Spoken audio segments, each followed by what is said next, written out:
तो जब आपकी मूवी ऑलरेडी इतनी पोस्टपोन हो चुकी है तो आप थोड़ी और पोस्टपोन कर सकते थे, जिससे कि डंकी भी शांति से रिलीज हो जाती और सलार भी शांति से रिलीज हो जाती। बट आपने इस पूरी सिचुएशन को अवॉइड कर दिया और आपने एक अलग ही तरह का यहाँ पर कंट्रोवर्सी क्रिएट कर दी है जो फैंस को डिवाइड कर रही है और कुछ भी नहीं। जब आप ऑलरेडी अपनी मूवी को 6 महीने 8 महीने एक बार डिले कर चुके थे, पहले जवान के साथ रिलीज होनी थी सलार, फिर पोस्टपोन हुई, इससे पहले पठान के साथ भी आई थिंक रिलीज होनी थी, वहां से ही पोस्टपोन हुई थी। जय हिंद दोस्तों, वंदे मातरम। देखिए, इस समय जो क्लैश है डंकी और सलार के बीच का, वो एक अलग ही लेवल पर पहुंच गया है, क्योंकि इसमें एक बहुत बड़ी कंट्रोवर्सी निकलकर सामने आ गई। दरअसल अब किंग खान के ऊपर आरोप लग रहे हैं कि भैया उन्होंने अनफेयर प्रैक्टिसेस को बढ़ावा देने के लिए बिजली साहब जो हैं पीवीआर आइनॉक्स के ओनर, उनसे डायरेक्टली बात करी है और कुछ शोज में कुछ छेड़खानी करी है। बताऊंगा आपको अभी आपको पूरा डिटेल में। लेकिन सबसे पहले मैं एक बात कहूंगा, सलार के मेकर्स ये आरोप लगा रहे हैं इस समय डंकी के ओनर्स के ऊपर कि भैया आप लोगों ने कुछ अनफेयर प्रैक्टिसेस करी हैं। बट एक छोटी सी बात है, प्रभास की मूवी सलार बनकर तैयार थी, करीब 6 महीने 8 महीने से तैयार थी, पोस्ट प्रोडक्शन के ऊपर धीरे धीरे काम चल रहा था।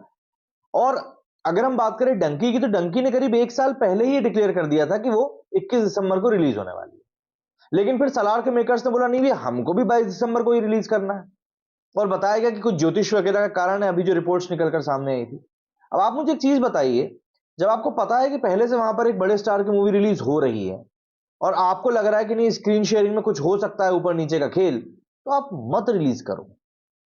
अगर आपके हाथ में है आपकी डेट को डिसाइड करना, आप बाद में डिसाइड कर रहे हो, ऐसा नहीं कि पहले से डिसाइडेड था, आप बाद में डिसाइड कर रहे हो, तो आप मत डिसाइड करो। मैं जानता हूं इस समय अनफेयर प्रैक्टिसेस हो रही हैं, कुछ ना कुछ चीजें गलत हो रही हैं, लेकिन उसके बावजूद भी सलार का ही कलेक्शन ज्यादा अच्छा चल रहा है, बावजूद इसके कि उसके आधे ही शोज है डंकी के मुकाबले। बट ये जो आरोप प्रत्यारोप है ना, दरअसल ये फैंस को बांटने का काम करता है। अभी जैसे मैंने ये सलार को लेकर ये बात कही तो कई लोग कहेंगे ले तू सलार से नफरत करता है।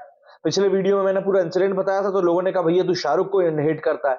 यार मैंने कहा मैं किसी को हेट नहीं करता, किसी को पसंद नहीं करता, मेरा काम तो जो चीज चल रही है वो मैं आप लोगों तक लेके आ रहा हूं, बात खत्म, दैट्स इट। लेकिन एक जो मेरा ओपिनियन है वो बस ये है कि अगर मुझे पता है कि पहले से कोई उस कुर्सी के ऊपर बैठने जा रहा है तो मैं जबरदस्ती जाकर उस कुर्सी पे बैठने की कोशिश नहीं करूंगा। फालतू में मुझे पता है ना लड़ाई झगड़े का तो एक माहौल क्रिएट होगा ही, ये हो रहा है। सबसे पहले हम बात कर लेते हैं डंकी के एडवांस बुकिंग की रिपोर्ट के बारे में, उसके बाद हम बात करेंगे कि इस समय क्या कुछ इस समय पूरा ये माहौल मच गया जिस कारण से यहां पर इतनी ज्यादा अफरा तफरी मच गई है और माहौल जो है लगातार बिगड़ता जा रहा है। तो मुद्दा ये है कि एडवांस बुकिंग की अगर हम बात करें तो करीब 13,400 शोज अब हो चुके हैं डंकी के।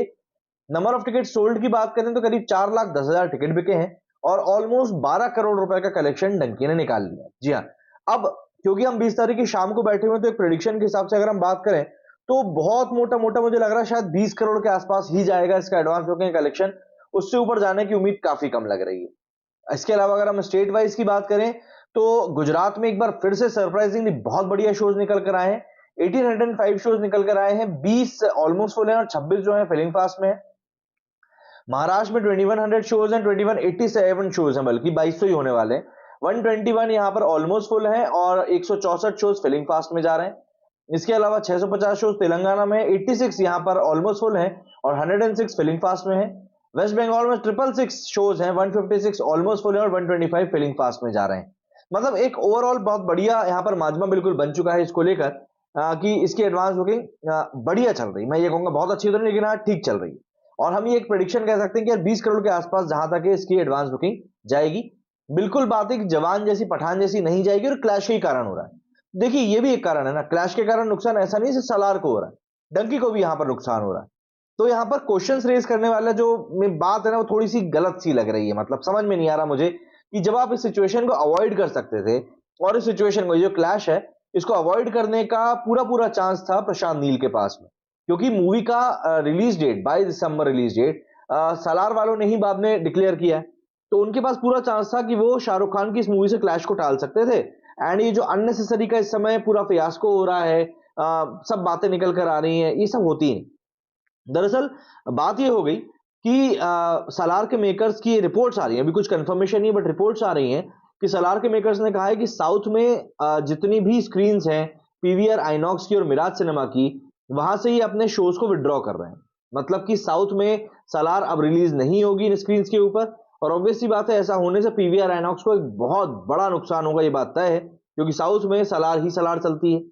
इसके बाद जो बात निकल कर आई वो ये थी कि अनिल बिजली नाम बताया जा रहा है, जो पीवीआर आइनॉक्स के ओनर है उनका, कि उनसे कल रात को जब तेलुगु निजाम में ओपनिंग शुरू हुई है प्रभास की मूवी सलार की, तब किंग खान ने बात करी उनसे और कुछ डील वगैरह क्रैक करी है, जिसमें कि अब 100% शोज जो है नॉर्थ इंडिया में पीवीआर आइनॉक्स के डंकी को जा रहे हैं। ऑब्वियसली बात है, इससे सलार को नुकसान होगा। अब कई लोग कह रहे हैं कि भैया जैसे सलार ने साउथ में डंकी को शोज नहीं दिए, वैसे ही नॉर्थ में डंकी सलार को शोज नहीं दे रही है। देखिए यहां पर ऐसा नहीं है। साउथ में डंकी को काफी अच्छे शोज मिले। अगर आप बेंगलुरु वगैरह की बात, कर्नाटका की बात करें, इवन आंध्रा की बात करें, केरला की बात करें, जैसे कि आंध्रा में बताऊं तो करीब 310 शोज हैं। इसके बाद मैं आपको केरला का बताऊं तो वहां पर 500 शोज हैं। इसके बाद और आपको साउथ की स्टेट में बताऊं, तेलंगाना में 650 शोज हैं। मतलब अच्छे खासे शोज आ रहे हैं। मेरे को साउथ की स्टेट्स और समझ दिख नहीं रही हैं। जैसे कर्नाटका में 1273 शोज हैं। ये सब साउथ की स्टेट्स हैं और ये मेजर साउथ की स्टेट्स हैं। यहां पर इनको अच्छा खासा नंबर मिल रहा है। ऐसा नहीं है कि यहां पर शोज नहीं मिल रहे हैं। और डंकी रिलीज हो रही है तो बट ऑब्वियस सी बात है वो हिंदी में ही हो रही होगी। तो ये कहना गलत है कि यार वहां पर शोज नहीं मिल रहे हैं। हाँ, नॉर्थ में सलार को शो नहीं मिल रहा है, ये बात बिल्कुल है। बट फिर बात वही आ जाती है कि मेकर्स के हाथ में, जो मैंने शुरुआत में कहा, मेकर्स के हाथ में पूरा पूरा मौका था कि भैया आप इस सिचुएशन को अवॉइड कर सकते थे, सलार के मेकर्स के हाथ में। और देखिए जब कोई व्यक्ति अपना पैसा लगा रहा होता है ना, तो वो तो पूरी कोशिश करता है कि वो अपना पैसा कैसे भी करके निकाले। देखिए बिजनेस है, बिजनेस में कोई भी एनजीओ खोल के नहीं बैठा हुआ है कि नहीं भैया आजकल तो एनजीओ वाले ही पैसे कमाते हैं। तो बिजनेस में कोई भी यहाँ पर सत्कार करने के लिए नहीं बैठा हुआ है या परोपकार करने के लिए नहीं बैठा हुआ है कि भैया ठीक है तुमको चलाना है तुम चलाओ, हमारी चली तो ठीक, नहीं तो ठीक है। भाई सबको अपना पैसा रिकवर करना है यार, सबको अपना पैसा निकालना है। सलार वाले भी बिजनेस करने के लिए बैठे हैं, इसलिए उनको बुरा लग रहा है। तो ये सब चीजें हैं कहीं ना कहीं। तो मेरा पर्सनल ओपिनियन बस यही है कि जब क्लैश को अवॉइड किया जा सकता था तब अवॉइड किया नहीं गया। और अब क्लैश के कारण जो सिचुएशंस क्रिएट हो रही हैं उसको लेकर रिएक्शंस निकलकर सामने आ रहे हैं। हालांकि इसके बावजूद भी आप देखेंगे सलार की परफॉर्मेंस काफी अच्छी जा रही है। आप ये नहीं कह सकते कि सलार की परफॉर्मेंस कहीं से कहीं तक भी बुरी है। काफी अच्छी टिकटॉक की सेल्स उसकी निकलकर सामने आ रही है, काफी अच्छी रिपोर्ट्स इस मूवी को लेकर निकलकर सामने आ रही है। दूसरी बात, ये जो सोर्स है उसको लेकर भी सवाल खड़े हो रहे हैं, क्योंकि बॉलीवुड हंगामा की तरफ से ये न्यूज निकल कर आई है।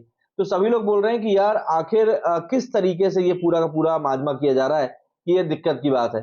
मतलब सिंपल सी बात है, यहाँ पर अब बात ये आ रही है कि यार आप या तो एथिक्स के साथ जा सकते हैं या फिर आप एक बिजनेस मॉडल के साथ जा सकते हैं, क्योंकि कहीं ना कहीं यहाँ पर अब सब चीजें चलने वाली। जैसे एक कमेंट ये आया है कि अब साउथ वालों ने फैसला किया है कि वो हिंदी थिएटर में साउथ फिल्में नहीं चलाएंगे। अच्छा फैसला है, साउथ फिल्में साउथ में चले, यहाँ हिंदी चलेंगी। तो ये एक तरीके से डिवाइड क्रिएट करता है। तो मेकर्स को ये चीज ध्यान रखनी चाहिए कि एक बहुत बड़ा फैन का तबका है जो कि कहीं ना कहीं इन्वॉल्व होता है, और इस तरह की जो प्रैक्टिसेस होती हैं ये और भी ज्यादा बुरा करती हैं, मतलब सिचुएशन को और वर्सन करती हैं। अगर आप बहुत सिंपल तरीके से चलने देंगे, मतलब कोई और डेट चूज कर, जब आप ऑलरेडी अपनी मूवी को 6 महीने 8 महीने एक बार डिले कर चुके थे। पहले जवान के साथ रिलीज होनी थी सलार, फिर पोस्टपोन हुई। इससे पहले पठान के साथ भी आई थिंक रिलीज होनी थी, वहां से ही पोस्टपोन हुई थी। तो जब आपकी मूवी ऑलरेडी इतनी पोस्टपोन हो चुकी है तो आप थोड़ी और पोस्टपोन कर सकते थे, जिससे कि डंकी भी शांति से रिलीज हो जाती और सलार भी शांति से रिलीज हो जाती। बट आपने इस पूरी सिचुएशन को अवॉइड कर दिया और आपने एक अलग ही तरह का यहाँ पर कंट्रोवर्सी क्रिएट कर दी है जो फैंस को डिवाइड कर रही है और कुछ भी नहीं। मेरे स्टूडियो फिलहाल नहीं। जय हिंद, जय भारत।